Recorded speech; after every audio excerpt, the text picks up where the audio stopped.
Kyle Shanahan, who has been the most defended man in sports the last week.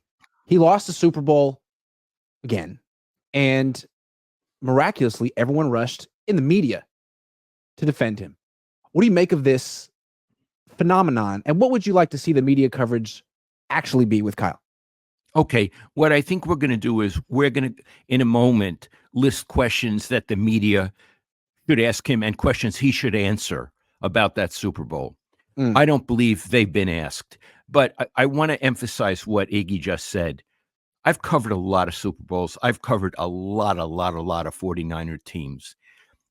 I would say instantaneously after they lost the Super Bowl, fans defended Shanahan, and that's great. They're fans. They're supposed to do that. So I'm not talking about fans. I'm talking about people like Iggy and me, journalists.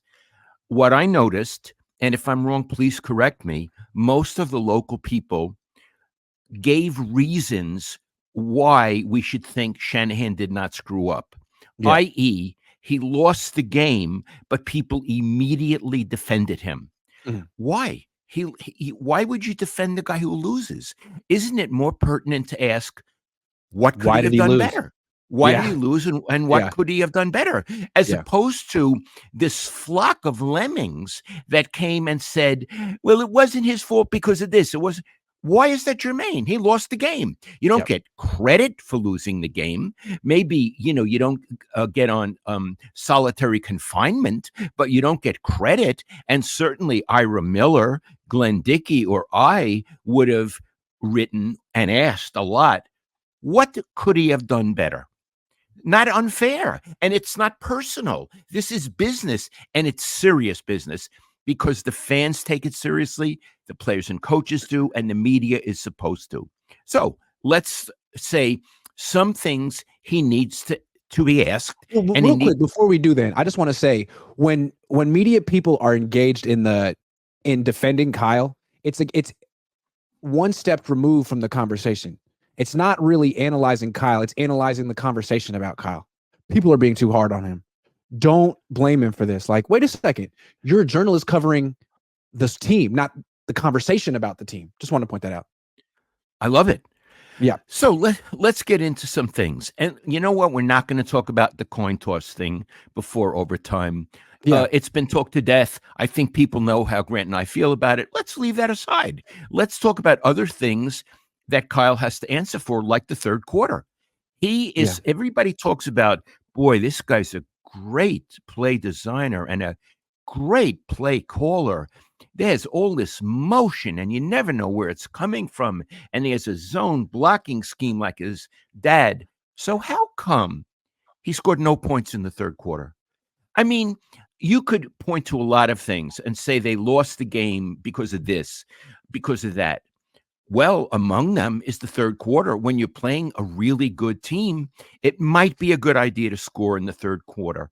Iggy, what does he have to answer for? What did he do wrong in the third quarter? Well, I mean, the third quarter, it was incredible. The Chiefs get the ball first, and Mahomes throws a pick on their third play from scrimmage.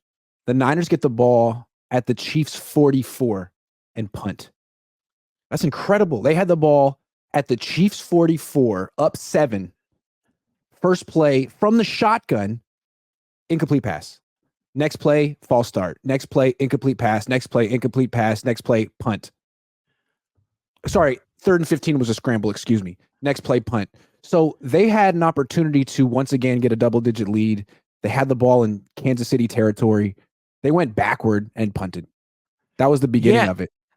And I would like to point out, it was the beginning of it, and it was the beginning of a tendency to just pass the ball. Yeah. He has the best running back in the league. They can run. They can get closer, at least to a field goal running, and McCaffrey didn't touch the ball. No. Okay. And every time he's folded in a Super Bowl, in the second half, he's gotten away from his running game. Every single time. And his offense falls apart in the second half of these Super Bowls. Much better in the first half. So next drive, he gets the ball, and they go pass for -8, pass to McCaffrey for 7, pass incomplete on third down, punt. Okay, 3 and out. And again, never uses his running game. This is when Ira Miller calls me up on the phone and says, Lowell, what's he doing? He never learns. What's in next Their series? next drive, they finally give the ball to McCaffrey, but they run him up the middle, which hasn't had success all game, as opposed to running him to the perimeter. He goes nowhere. 2nd and 10, pass. 3rd and 10, pass, punt. So that's your third. Okay. That's another 3 and out. So at this point, his offense is totally dead. Dead. And You could argue whether or not he should have fired Wilkes. I think it's okay. Iggy actually feels Wilkes got a raw deal. We're not going to get into that. But the point is, Kyle, that's a whole 15 minutes that he didn't do anything. And maybe 3 points would have helped or a touchdown. So the point is, he needs, and when Iggy asked him right after the game, he just gave a snotty answer. Somebody needs to ask him, or he needs to come forward and explain his play calling in the third quarter, which is among the causes of their loss. We're not talking about the coin toss. We're talking about bad play calling. Iggy, what else does he have to answer for in this game? How about the fact that they couldn't pick up a blitz all game? Oh, explain how that worked. He had no answers for it. The Chiefs wanted to bring extra pressure, a 5th rusher, a 6th rusher, and the 49ers had no answer for it. What he kept doing was going empty backfield, 5 offensive linemen, everyone out, split out as a wide receiver, and try to throw quick passes that were not available because the Chiefs were playing really good press man-to-man coverage, bump and run. So 10 times at least in the game, the Chiefs got someone completely unblocked in Purdy's face. That's on Kyle. That's not him on Purdy. Schematically by Steve Spagnuolo. That's on Kyle. Yeah, so Spagnuolo figured him out. And Kyle never figured out the counter move. He just relentlessly let the blitzer come in and throw to Deebo Samuel, which didn't work. Well, on the 2 most important plays of the game, they had a 3rd and 4 near midfield in regulation, about 2 minutes left. Unblocked blitzer, pass to Jawan Jennings is broken up. Ayuk was open. And then on the final play of overtime, unblocked blitzer, pass to Jennings, overthrown, thrown away. Ayuk was open. But in both cases, Purdy had no freaking time to look around. He had a predetermined throw. And so basically this issue ruined the 2 most important downs of the season for the Niners. And the issue is, let me try to rephrase it and tell me if I'm wrong. It's the issue is they were doing Kansas City the same thing, blitzing an extra man, and Kyle didn't have an extra man to pick up the blitz and never figured out the counter move, i.e. he lost it to Spagnuolo. Spagnuolo beat him. Yeah, like if you watch the final play of the game where Chris Jones comes free and everyone blames Spencer Burford, well, maybe that play would have had a chance if George Kittle would have stayed in and blocked. Instead, he runs this little nothing route. He's not a threat at all in the play, and they only have 5 blockers.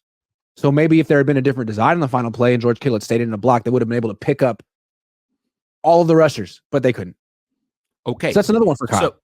So one of the questions is, why did you see these blitzes? And if so, why didn't you adjust? Yeah. That's another reason, aside from the coin toss, another reason you lost the game. Yeah. Because you could not adapt. And Andy Reid adjusted to things as the game went on. Mm-hmm. It's my working hypothesis.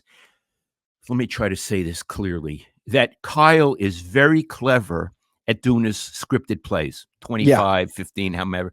But once he's off the script and he has to think by the seat of his pants, he's not good, can't adjust. That's why he doesn't do well in big games in the second half. Exactly. Agree. More stuff. So you wanted the ball first for whatever reason in overtime. Fine. You get the ball, you're down at the 9-yard line. It's 4th and 4 from the 9. Earlier in the game, you picked up a 4th and 3. You don't go for it, which means you don't really trust your offense to pick up 4 yards. You don't want to put the game in the hands of your offense. You want to put it in the hands of your defense. And Steve Wilkes against Patrick Mahomes. Why? Why'd you lose confidence in that offense? The offense was better than the defense all year. Right. And Steve Wilkes, who you're going to fire in 2 days. Clearly, Yeah, you why didn't would think you that want to much put of it him. all on him? You don't trust him. Yeah. You don't trust him. No. May I add something? On third down, they threw Purdy threw an incompletion. So they had 3rd and 4, correct? Yes. Well, that's a perfect place to run it because if you have guts, you're going to go for 4 downs. Run it.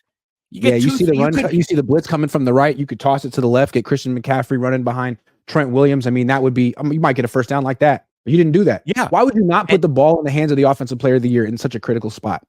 Right. And if you don't get the first down, you get it the next time. Right. So what I want to say is there are certain coaches at the crisis moment who have guts, who are on fire. Andy Reid was like that. Bill Walsh was like that.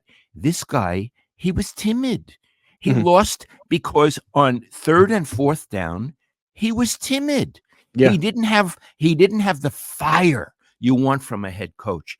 No. He has to answer for that. Why were these plays? Why didn't you go for the on 4 downs, and why didn't you go for the touchdown? The minute you got that took the field goal, you knew you were either going to be tied or lose. And please don't tell me there was going to be a third possession. There was never going to be a third possession. You knew you were either, well, if you tied, there would be. But the point is, you weren't going to hold Mahomes back. That's why you fired Wilkes 2 days later. Right. And then the final thing he needs to answer for, a lot of people who made their predictions for this game on like a statistical analysis basis pointed to one stat. Been up 4.5 yards per carry in the regular season. That's 24th out of 32 teams. They can't stop the run. The Niners have Christian McCaffrey. Chiefs can't win. And then McCaffrey averaged 3.6 yards per carry against them and fumbled. What happened there? Is Christian McCaffrey overrated? Is the Chiefs defense underrated? Or did you not figure out how to get the running game going? I thought you were the run game guru, and instead you spent like 25% of the game in empty backfields. What was going on there? You couldn't figure out how to get the run game going. Why? What's the point of having such an expensive, great running back if you just give up on that? Or you can't even succeed with it? Yeah. Any defense can stop you? So what I want to summarize here, as a former working journalist, what I'm looking for in the coverage is addressing these points. I'm not looking for, it wasn't Kyle's fault, or, they lost again, their feelings are hurt. Now they have to start all over. I'm not a psychologist. They're not don't tell me about their feelings. Tell me what happened in the game. Ira Miller would have told what happened in the game, and he would have gotten those answers from Shanahan, or no comments. He would have put him on the spot, because it's what journalists are supposed to do. It's not what fans are supposed to do. Fans, you're okay. It's what journalists are supposed to do. You're not supposed to get on the bandwagon and say, it's all right, dear. It's all your feelings. You failed, but you failed in a good way. No, there is no such thing as a good loss. No such thing. Yeah, you're not here. Coach is answerable. Yeah, the journalists aren't here to police the discussion. The journalists are here to ask the tough questions. And this is the time you lose a Super Bowl like that. There's a lot of tough questions you got to ask. You don't just turn around and say, hey, don't blame this guy. Right. Oh, okay.